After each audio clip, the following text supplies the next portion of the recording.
My father, Henry, lifted his champagne flute. The fairy lights in the garden glittered. This whole seed round party was insufferable. He smiled that big, proud smile he only ever used for my brother Dennis. "To Dennis," he said, his voice booming, "the only one in this family with the vision to build something big instead of just sitting behind a desk." The applause was loud. I didn't even blink. I kept my voice perfectly level, cold, and clear. "If that vision is already valued," I said, "then he can probably start paying the $3,000 for his luxury studio flat that I've been covering every month." The silence was instant. My brother choked. "This story is 100% true. If you've ever been the competent one but were overlooked in your family, let me know where you're listening from. I really want to know." It all started 48 hours earlier with an email from my mother, Frances. I was at my desk, a junior architect finalizing blueprints for a client when the notification popped up. The subject line was all caps, "Celebrating Dennis's seed round." I actually laughed. Not a happy laugh, a dry, tired one. Celebrate Dennis, my brother, 29 years old, who had been a startup founder for 3 years. His startup had no product, no employees, and no revenue. It just had a great logo and a lot of buzzwords. I knew this because I was its sole, silent investor. For the last 8 months, I had been paying the $3,000 a month rent on his luxury studio flat. He needed it, he'd claimed, to look successful and meet with investors. 8 months, $24,000 gone from my savings. The savings I was building to one day start my own firm. I was 27, and I was the one just sitting behind a desk. I wrote back, "What's the occasion?" Mom didn't answer. She just replied with a link to a party supply website. She was ordering catering. I wasn't going to go. I was going to log off, eat leftovers, and go to bed. But something stopped me. Curiosity. If they were hiring caterers, this was a performance, and I wanted to see what closing a seed round actually looked like. So, I went. The garden was ridiculous. It was draped in fairy lights, and there was a man in a white shirt shucking oysters. My mum, Frances, was floating around in a new dress, holding a tray of champagne flutes. The whole thing felt desperate. Then I saw it. Parked on the drive with a giant red bow on the bonnet was a brand new midnight silver Tesla Model S Plaid. Dennis was standing next to it, sunglasses perched on his head, holding his phone like he was closing a deal. He was explaining to my Uncle Aaron that the company bonused it to him, a reward for his hard work in closing the round. "It's all about projecting success, Uncle Aaron," Dennis said. "You've got to speculate to accumulate." My Uncle Aaron, who runs a plumbing supply company, just nodded slowly. He looked confused. I felt that familiar cold knot tighten in my stomach. The $24,000 I'd sent him wasn't for rent. It was for this theater. I was heading for the appetizer table when my father Henry grabbed my arm. He had that look in his eye, that beaming, blind pride. He pointed his chin toward the Tesla. "See that, Julie?" he whispered, his voice thick with admiration. "That's vision. That's what taking a risk looks like." He squeezed my arm a little too hard. "You should try and learn something from him instead of just playing it safe with your little blueprints all day." And that was it. The snap. The anger wasn't loud this time. It was clinical. It was the realization that I wasn't just his sister. I was the fool funding the illusion that was letting him humiliate me. I pulled my arm away from him, walked to the center of the lawn, and waited. I waited for the moment my mother dimmed the lights, and my father picked up his glass to make the toast that I knew would be the end of it. We were back at the toast. My father's words hanging in the air, my words hanging right next to them. The silence was so total, you could hear the ice crack in someone's glass. Dennis, my brother, made a wet, gasping sound. He spluttered on his champagne. My mother, Frances, just whispered his name, Dennis. It was my Uncle Aaron who spoke first. He put his drink down and his voice cut through the entire garden. "Hang on a minute. $3,000 a month? You're paying his rent, Julie?" Dennis's face went white. He immediately tried to recover, forcing a laugh. "She's exaggerating. It's not like that. She helped me out a few times, but I'm paying her back. It's just a loan." I didn't have to say a word. I just watched him. My Aunt Judy, Aaron's wife, chimed in. Her voice was sharp. "A few times, Dennis. I offered you a job at my logistics company 3 months ago. A good one. You said you were too busy with investors. Were those investors imaginary?" Dennis stammered. "No, I have things in the pipeline." "And what about that $800 I lent you last month?" Uncle Aaron added, his face hardening. "You said it was for server fees. What servers, Dennis?" The color drained from Dennis's face. All the guests, the catered food, the fairy lights, it all just looked cheap and pathetic. The performance was over. He looked around, trapped. His eyes landed on the only person who had ever saved him. "Dad," he yelled, Tell them about the seed round. Tell them I closed it." My father Henry hadn't moved. He was just staring at the Tesla, its red bow looking like a wound. "Dad!" Dennis shouted again, his voice cracking with desperation. Henry finally turned. He looked pale. He wasn't looking at Dennis. He was looking at my mother. "Henry," my mom whispered, "tell them what you—" My father cleared his throat. The seed round," he started. "It's true, I was the lead investor." Uncle Aaron frowned. "Henry, what are you talking about? You don't have that kind of cash." My dad looked at my mom, his eyes pleading. "Francis, I knew it was a sure thing. He just needed a little push." And then he said it. The secondary twist, the one even I didn't see coming. "It wasn't an investment from savings," my dad said, his voice barely audible. "I took out a secured loan on the house, $60,000. The bank approved it last week." A secured loan. My Aunt Judy gasped. My mother's face just crumpled. It was the face of a woman who just realized she was standing on a trap door. She understood what it meant. The $60,000 was gone. The Tesla, the party, and their house, the house I grew up in, was now the collateral for my brother's fantasy. She made a small sound like the air leaving her lungs and her knees buckled. She just collapsed right there on the grass, surrounded by oyster shells. I didn't stay to watch my mother being helped up. I walked away from the chaos, past the oyster bar, and stood on the front lawn, just breathing. The party music had died. I could hear my father's voice still inside, not comforting my mother, but defending my brother. "He needed to look successful," Henry was shouting. "You have to project these things. It's how business works." And I suddenly understood. It wasn't just about the money or the car or the lies. I was listening to the textbook definition of the golden child and scapegoat dynamic. In my father's mind, Dennis wasn't just his son. He was the idealized version of himself. He was the risk-taker, the visionary, the one who would make the family name mean something. Dennis's success was Henry's success, and to fuel that fantasy, to prop up that golden child, they needed a scapegoat. Me. I was the competent one, the responsible one, the one who just sat behind a desk. I wasn't the dream. I was the utility. I was the reliable, invisible infrastructure that had to be taxed to pay for the parade. My $24,000, my mother's house. It was all just fuel for Dennis's fire. I realized I wasn't angry anymore. I was done. The entire system was rotten, and I had been the only one pretending it wasn't. I left without saying goodbye. For 3 weeks, there was total silence. No calls, no texts. I blocked Dennis.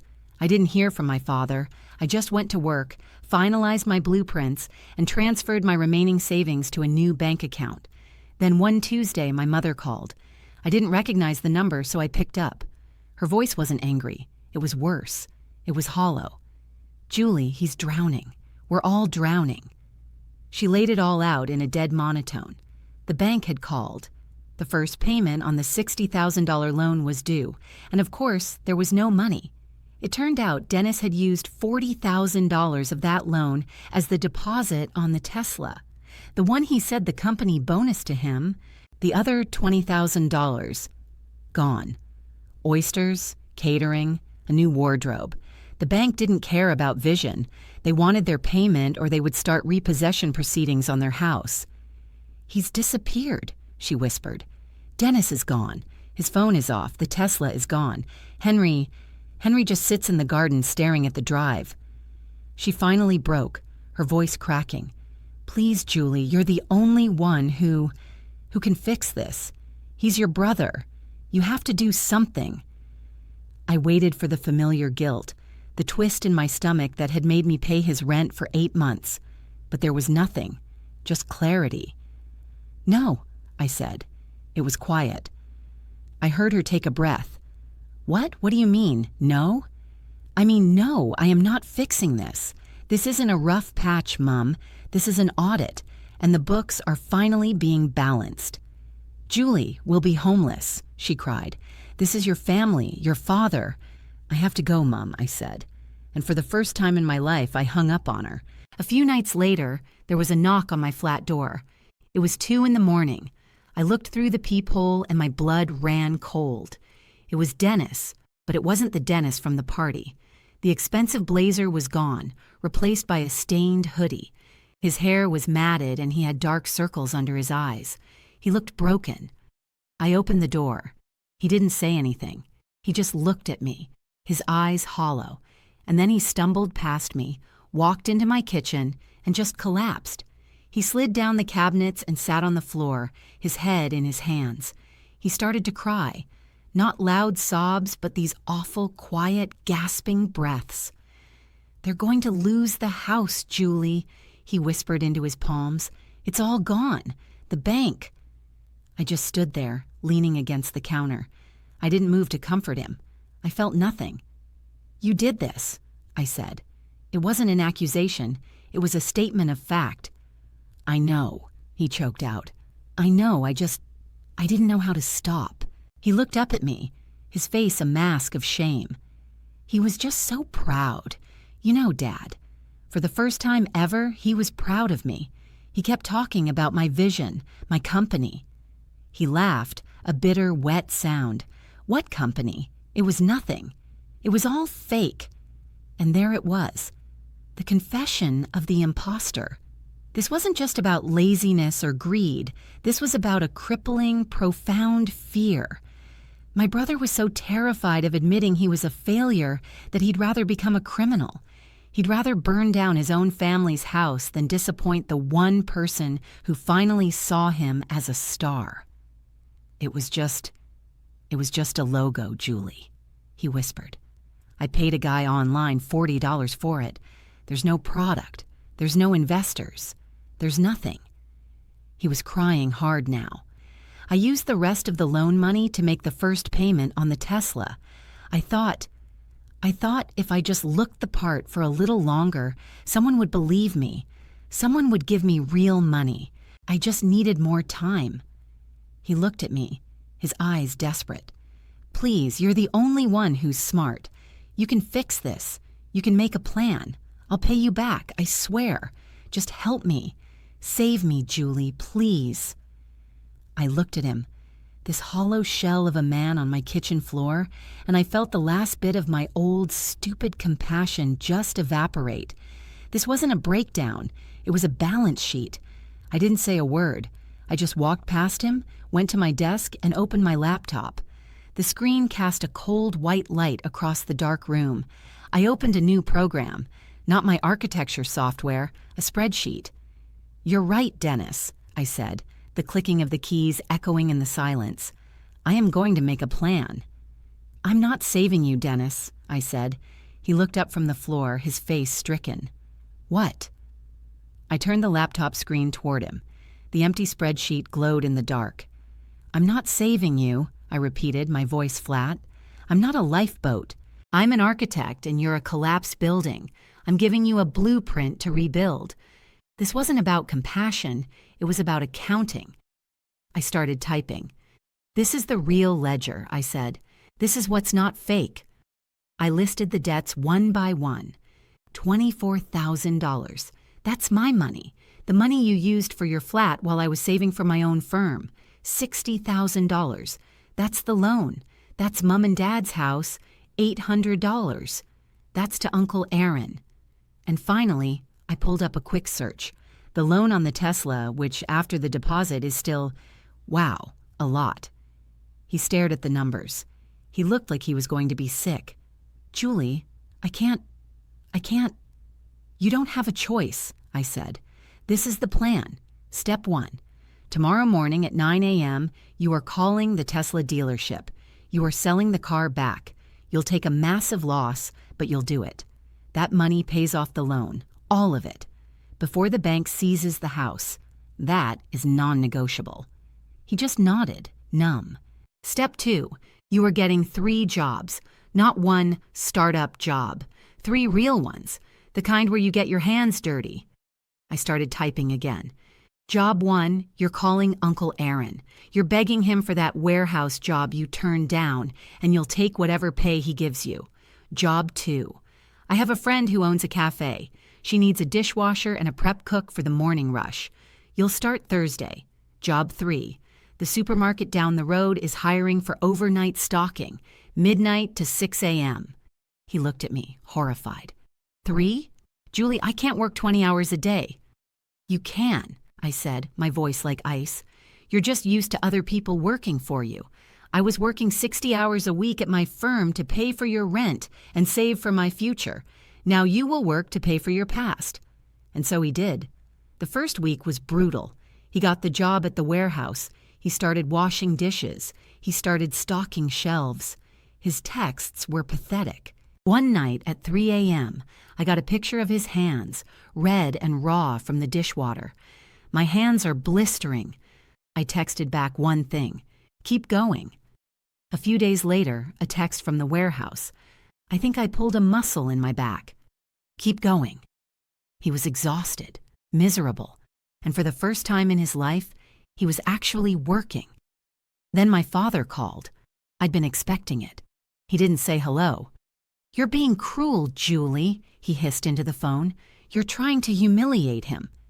I'm teaching him, I said calmly, sipping my coffee. He's not built for this. He's a thinker, a visionary. You're making him do labor. He has a brilliant mind. I'd had enough. His brilliant mind almost made you homeless, Dad. His vision was a lie that you bought, literally. I'm teaching him the one thing you never did, how to show up, how to actually work. I hung up. The texts from Dennis slowed down. The complaints stopped. I wasn't sure if he'd quit or just given up. Then, 6 weeks after that night in my kitchen, I got a notification from my bank.